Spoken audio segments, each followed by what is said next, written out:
वंदे मातरम। नमस्कार, जय श्री राम। मैं जब आपसे इस समय बात कर रहा हूँ, ठीक उस समय अमेरिका में ट्रंप की राष्ट्रपति के रूप में शपथ समारोह की शुरुआत हो चुकी होगी। मैं ऐसा मान के चल रहा हूँ। मैं इधर बैठा हूँ, उधर वो चल रहा होगा। बड़ा विषय इसको लेकर के खासतौर से भारतीय मीडिया में ये लेके आ रहा है कि मोदी जी को क्यों नहीं बुलाया, मोदी जी को क्यों नहीं बुलाया, मोदी जी को क्यों नहीं बुलाया। या तो एक चिंदी मिल जाए तो चिंदी पूरे राज्य में, जैसे है ना वो चूहे को चिंदी मिल गई वाली बात है, उसको लेके शुरुआत करते। बात ये है कि सब ये विदेश नीति के सारे अपने विषय है और प्रपंच है। अब चीनी राष्ट्रपति को बुला लिया, लेकिन भारतीय उनके मित्र को नहीं बुलाया, उनके दोस्त को। देखिए, विदेश नीति में दो राष्ट्रों के मध्य कोई दोस्ती नहीं होती है। ट्रंप हरदम अपने अमेरिका का सोचेगा और नरेंद्र मोदी हरदम अपने भारत का सोचेगा। चीनी राष्ट्रपति जो है शी जिनपिंग, वो अपने चीन का सोचेंगे। अभी ये खबरें निकल के आ गई कि चीनी राष्ट्रपति को भले ही बुलाया, ये भी ट्रंप की एक नीति थी। देखिए, ट्रंप बिजनेसमैन है। मैं आखिरी में उस मूल मुद्दे तक पहुंचूंगा जहां पर आपको बुरा आप स्वयं सहमत हो जाएंगे कि मोदी को नामजद न बुलाने के पीछे क्या कारण, और साथ में भारत ने जो अपनी योजना बनाई उसके पीछे का क्या कारण, और पूरे विदेशी जो वैदेशिक परिदृश्य है, विदेश नीति है, या कि हम कूटनीति जिसको बोलते हैं, उसके परिप्रेक्ष्य में इस सब के मायने क्या है और भारत का हित कहाँ से निकल रहा है। एक तो होता है कि डंके की चोट पर मेरी दोस्ती तेरी मेरी दोस्ती कोई न तोड़ पाए, तेरी मेरी दोस्ती तेरी मेरी दोस्ती, और उस दोस्ती को दुनिया की नज़र लग जाए। ऐसा होता नहीं है, लेकिन विदेश नीति में इसको इसके इसके इसके इसके माने दूसरे होते हैं। हम बात कर रहे हैं कि चीनी राष्ट्रपति को बुलाया, भारत के प्रधानमंत्री को नहीं बुलाया। यह बात व्यक्तिगत है ही नहीं, यह बात अमेरिका और भारत और चीन की है। आप कल से भी कह देखिए कि पुतिन को क्यों नहीं बुलाया। पुतिन तो जब 2000 पिछली दफे जब चुन करके आए थे 14-15 में, उस समय उनके ऊपर ये तक आरोप लगे थे कि पुतिन ने उनका सहयोग किया। लेकिन अभी अभी आप देखो, उन्होंने कोई पुतिन को बुला लिया क्या? तो किसको बुलाया, किसको नहीं? भाई 700 लोगों को बुलाया, 700 लोगों की वहाँ कुर्सियाँ हैं, 700 लोग। वहाँ अमेरिका में भी इतनी ठंड पड़ रही है, भारत में इतनी ठंड है तो अमेरिका में कितनी पड़ रही है? वो तो पूरा शीत से कांपता हुआ देश है ही। तो वहाँ पर 700 लोगों को का जो जैसा, और पहली बार अमेरिका के इतिहास में सभागार के अंदर शपथ ग्रहण होगी, अंततः उनकी खुले प्रांगण में होती रही है। तो अब वो विषय अलग है कि वो दो बाइबिल पर, क्योंकि वो ईसाई राष्ट्र है अमेरिका, तो बाइबिल पर हाथ रख के लेंगे। एक बाइबिल 1955 में जो ट्रंप को उनकी माँ ने दी थी, वो जो उनके पास रहती है, उसको लेकर शपथ लेंगे। फिर एक जो जिन्होंने अमेरिका के पहले राष्ट्रपति बने, वहाँ उन्होंने जो शपथ ली थी उस बाइबिल पर, तो 2 बार बाइबिल के पर हाथ रख के शपथ लेंगे। ये विषय महत्वपूर्ण नहीं है।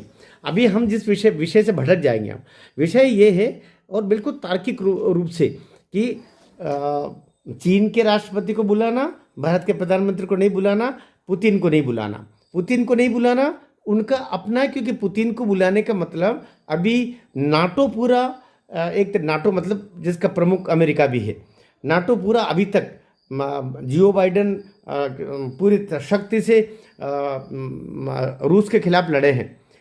तो वो अभी सारा पत्ता अपना ओपन करना अभी ट्रंप नहीं चाहते।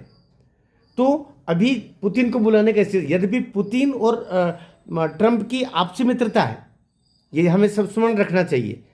तो ये, लेकिन मित्रता अपने स्थान पर, वैदेशिक नीति अपने स्थान पर। ठीक इस तरीके से भारत अभी शी जिनपिंग को बुलाया चीनी राष्ट्रपति को, लेकिन वो तो जान ही रहे उन्होंने भी अपने दूत को भेज दिया। इस तरह भारत से भी वे प्रधानमंत्री नरेंद्र मोदी को बुलाते भी, तो भी नरेंद्र मोदी चूंकि थोड़े से भावुकता में वे ऐसा सोच सकते थे शायद खुद चले जा, लेकिन शपथ ग्रहण पे जाने में और अतिथि बनाने में कई सारी और कूटनीतिक बातें होती है, जिसके तहत वे तो वैसे भी जयशंकर को ही भेजते, और ये भी भारत के ऊपर ही था कि कौन जाए, भारत का प्रतिनिधित्व कौन करेगा। तो चीनी राष्ट्रपति को बुलाना और भारत के प्रधानमंत्री नरेंद्र मोदी को नहीं बुलाना, इसके पीछे कोई बड़ा कारण नहीं है। ये बहुत सहज सरल रूप से समझा जा सकता है। लेकिन मैं बोला करता हूँ कि मेरी वीडियो में लेकिन के बाद ही महत्वपूर्ण बात आती है, जो ऐसे मैं नहीं सोचता कि मीडिया में या अन्य तरीके से आपको वो प्राप्त हो जाएगी। देखिए, सबसे बड़ी बात यह है कि ट्रंप जीते हैं, लेकिन ट्रंप का राइट हैंड कौन है? ट्रंप के राइट हैंड है एलन मस्क।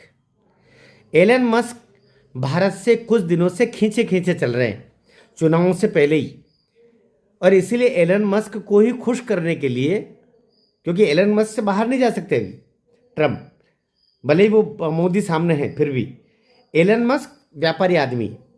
वैसे उनकी टेस्ला और जो उनकी जो स्टार कंपनी कौन सी दो हैं, वो अभी आसमान से बातें कर रही है, इतना आगे बढ़ चुकी है। लेकिन टेस्ला की कार भारत में लाने के लिए जो वो टैक्स में रियायत चाहते हैं, वो नरेंद्र मोदी नहीं दे रहे हैं।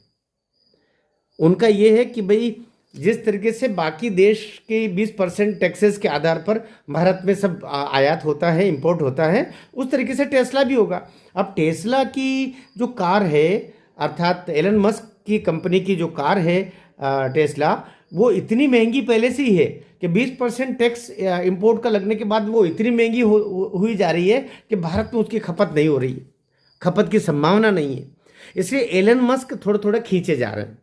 दूसरा, उनका जो आईटी क्षेत्र का जो है, इंफॉर्मेशन टेक्नोलॉजी के लिए जो स्टार कंपनी है, जिसके तहत मोबाइल के लिए वो अंतरिक्ष से क्या उनकी व्यवस्था हो जाएगी, और जिसके तहत वो दुनिया में भी केवल उन्हीं की कंपनी जो है काम कर रही है।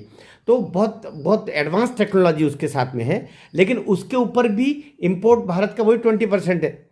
तो एलन मस्क चाहते हैं कि उनकी स्टार कंपनी जो आईटी क्षेत्र की है वो, और टेस्ला उनकी कार, उन दोनों को कुछ विशेष रियायत भारत दे। इसलिए एलन मस्क तो ये बात बोल नहीं सकते, स्वाभाविक बात है, वो तो वे बिजनेसमैन है, भले वो सरकार के एक अहम हिस्से के रूप में भी शामिल है ट्रंप के साथ में, लेकिन ट्रंप के मुख से एलन मस्क बोल रहे हैं। और ट्रंप के मुख से एलन मस्क क्या बोल रहे हैं? जितना टैक्सेस की रेट भारत लगाएगा, अमेरिका भी उसी अनुरूप टैक्सेस वो इंपोर्ट पर लगाएगा।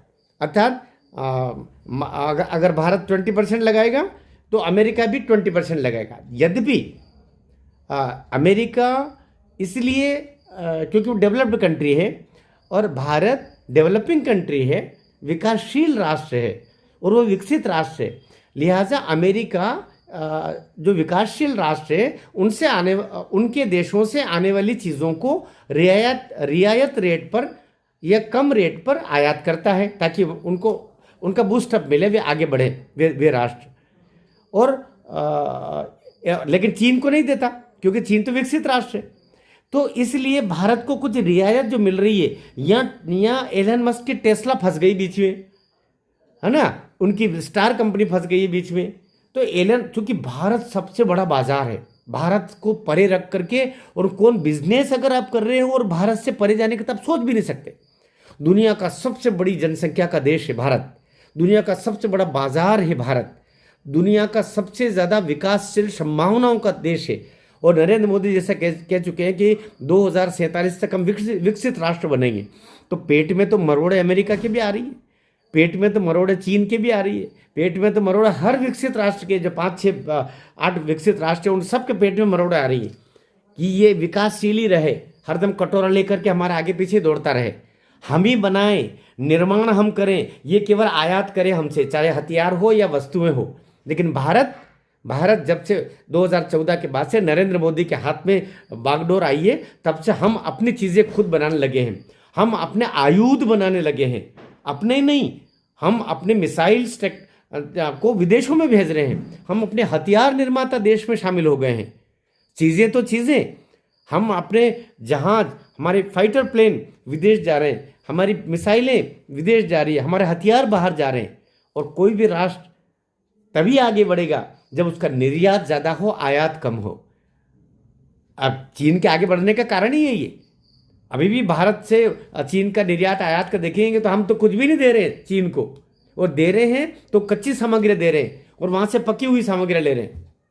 इसलिए एलन मस्क नहीं चाहते, एलन मस्क तो अभी बीच में आए भी थे, कुछ समय पहले उनकी बातचीत भी हुई थी, भारत के उद्योग जगत से भी बातें हुई। और इसीलिए अभी मुकेश अंबानी वहाँ हैं, नीता अंबानी, मुकेश अंबानी और जयशंकर जी हमारे विदेश मंत्री।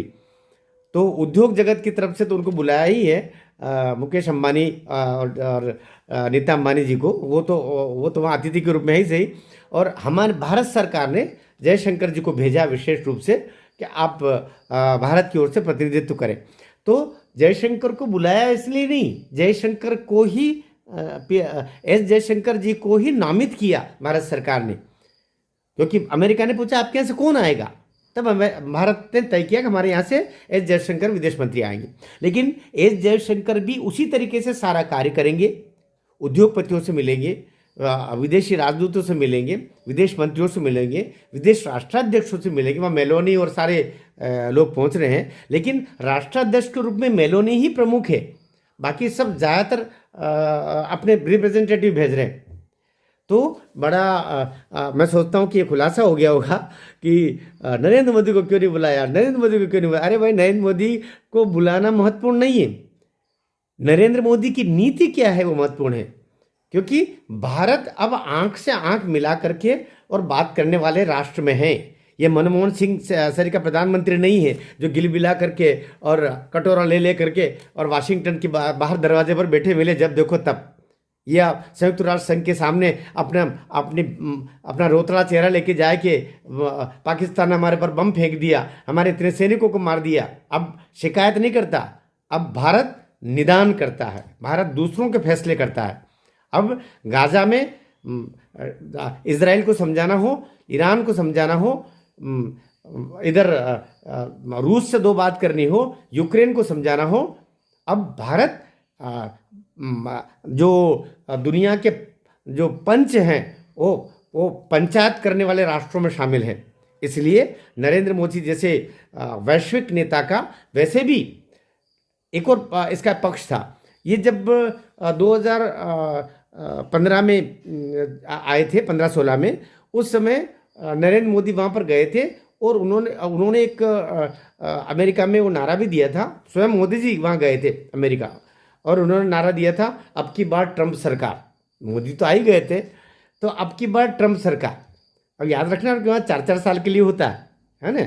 तो ये 21 में थे, अब ये 25 में बन रहे हैं, लेकिन उससे पहले 16-17 में मोदी जी वहाँ गए थे। तो अब की बार ट्रंप सरकार, तो उसके रिपरकशंस उतने बेहतर नहीं रहे थे, क्योंकि आप किसी एक दल से जुड़ जाते हो। हम अमेरिका के साथ में हैं, अमेरिका की नीतियों के साथ में, अमेरिका के साथ में हैं।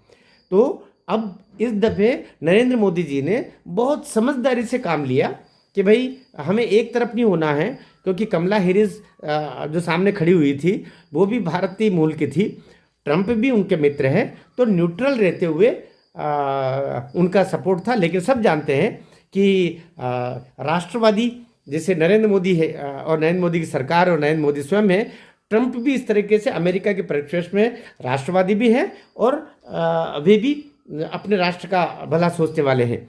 इसलिए सारे भारतीय और अंदर से खुलेआम ये अंदर भी से बाहर से चाहते थे कि ट्रंप जीते, और ट्रंप जीत के भी आए।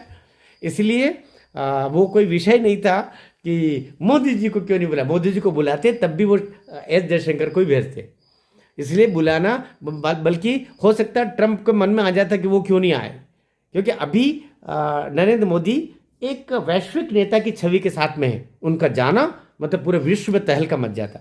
इसलिए नीतिगत फैसलों में भी, और टेस्ला के मालिक जो एलन मस्क है वो इसके पीछे भी एक कारण हो सकते हैं, यद्यपि ये एक बड़ा कारण नहीं हो सकता, ये बहुत सतही कारण है। इसलिए अब 20 जनवरी के बाद में ट्रंप क्या करेंगे और मोदी किस तरीके से अमेरिका की नीतियों को बदलवाने में, क्योंकि कहीं ना कहीं तो ट्रंप के आगे होने वाली एक्टिविटीज़ के बारे में जियो बाइडेन को पता चल गया था। इसीलिए तो 3 दिन पहले जो भारत पर 3 बड़े प्रतिबंध थे इसके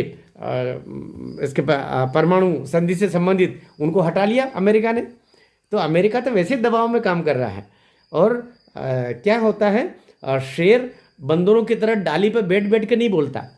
शेर का तो एक्शन ही काफ़ी होता है। शेर का मौन उसके मुखर से ज़्यादा भारी होता है। नरेंद्र मोदी इस समय दुनिया के सामने किसी शेर से कम नहीं है। उसका मौन उसके मुखर से ज़्यादा प्रभावशील है, प्रभावी है, और ये प्रभाव डाल भी रहा है। भारत माता की जय।